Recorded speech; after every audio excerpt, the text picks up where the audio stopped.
Tempe's top cop admitting for the first time that issues within the city's forensic services unit are problematic. After months of requests for an interview, the ABC15 investigators were finally able to ask Tempe's police chief about how crime scene technicians were using expired chemicals, outdated lab equipment, and processing crime scenes with no standard operating procedures.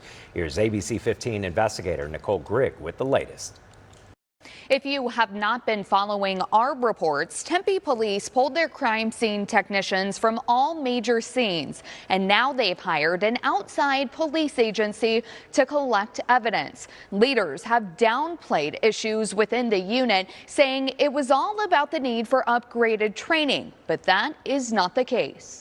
Problems with Tempe's Forensic Services Unit go back at least 5 years. That's when Tempe police leaders learned that members of the unit had concerns with their former supervisor, but nothing changed.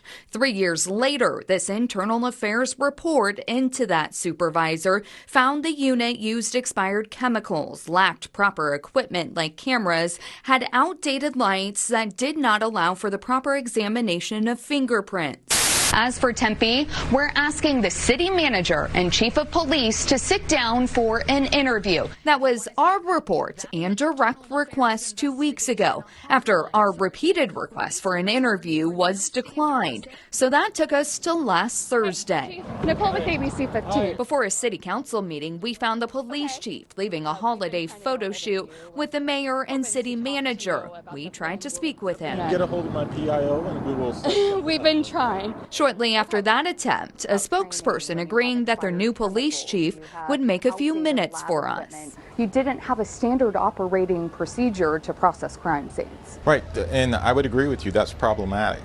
And like I said, I've only been here 5 months now, and truly I'm just learning of all of these deficiencies. The chief repeatedly telling us he's been here just 5 months. So we asked if he's worried about the people around him and the leadership in the police department that let issues go on for so long. So as the new police chief, one of the first things I've started to do is build my team, my command team, and that's still an ongoing process. The ABC15 investigators obtaining this memo sent from Tempe Police to the Maricopa County Attorney's Office last month that says they've reviewed over 400 cases and that 20% of the examined cases have been identified for fingerprint reevaluation. The chief insists they have not found any cases impacted. We're still under that review process, and no cases have been impacted due to the evidence collection of FSU. There's, as discussed, about 20% of the cases that we've set aside so far to have reevaluated. But I cannot say definitively that cases have been negatively impacted by our forensic services unit. But we have already reported that there's a man by the name of Sterling Evans sitting in jail, expected to be on trial for second-degree murder early next year. His defense team claims there's a lack of evidence in his case. We asked Maricopa County Attorney Rachel Mitchell about how this case can move forward. Well, if there's gaps, there will likely be a continuance. I mean, it's not uncommon for a case to be going on while evidence is being tested. That's not uncommon at all. But certainly if there are unanswered questions or if the science is in question, we certainly want to get that shored up before we would proceed to trial on something like that. Tempe's Criminal Investigation Bureau is the one reviewing major cases. Then when they identify cases, they're being sent to Mesa Forensics for complete reanalysis. So our last question to the chief, almost interrupted by a spokesperson for the city, was should the public trust Tempe to be reviewing the cases? Shouldn't you just send them all out to someone else? I think we're good. Well, I think that's a fair last question. Do you think that these cases should be reviewed by someone outside of Tempe? So the cases have been.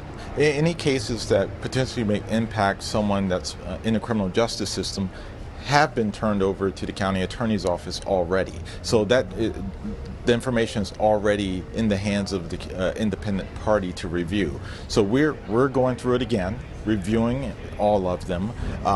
Again, if anything needs to be reevaluated, we're sending that to the lab, and we're in the process of working with the county attorney's office to show which cases have been reviewed and what our analysis of that was. We know that the former supervisor of the Forensic Services Unit is on the so-called Brady list for law enforcement officials with documented integrity concerns. We plan to continue to look into her, as well as the case of Sterling Evans and why his defense questions how his case can move forward. I'm investigator Nicole Grigg, ABC 15, Arizona.